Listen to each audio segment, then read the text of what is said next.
নমস্কার সকলকে, লাভ ওয়েব উদিতার অন্য আরেকটি ব্লগে আপনাদের সবাইকে স্বাগত জানাই। আজ ষষ্ঠী। সকালে ঘুম থেকে উঠে স্নান সেরে পুজো দিয়ে একটু লাইটিং করে নিয়েছিলাম পুজো ঠাকুরের জায়গাটা। তারপরে একটু ব্রেকফাস্ট সেরে নিয়ে লেগে পড়েছিলাম ঘরের কাজে। সব টুকটাক করে নিজের মতোই ঘরটাকে সাজিয়ে রাখার চেষ্টা করি।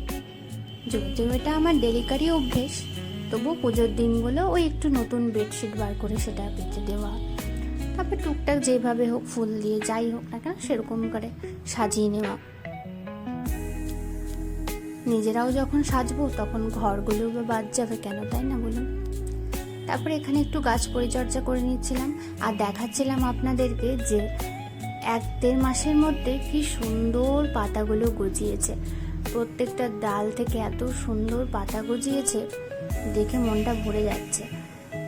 নিজের হাতে কিছু চাষ করা, সেটা যাই হোক না কেন, সেটার থেকে যখন ফলন দেয় তখন ভীষণ ভালো লাগে। ওই অনুভূতিটা একটা আলাদাই।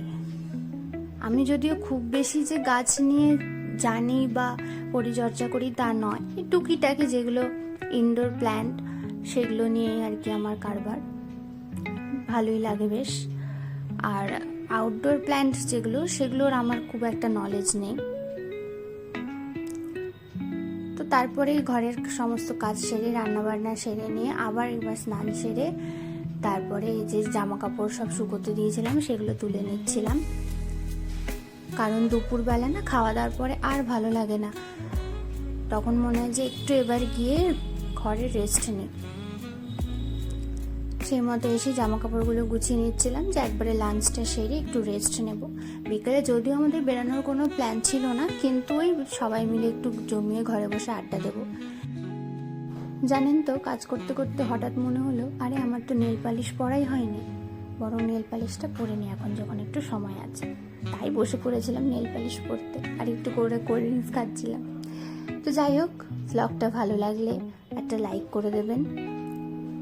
জানি মোটামুটি সবার পুজো খুব ভালোভাবেই কেটে গেছে অলরেডি, আর আমি অনেকটা লেটেই ভিডিওটা পোস্ট করছি। যাই হোক, চলুন তাহলে দেখা হচ্ছে অন্য একটি ব্লগে। ততক্ষণ আপনারা ভালো থাকবেন। বাই।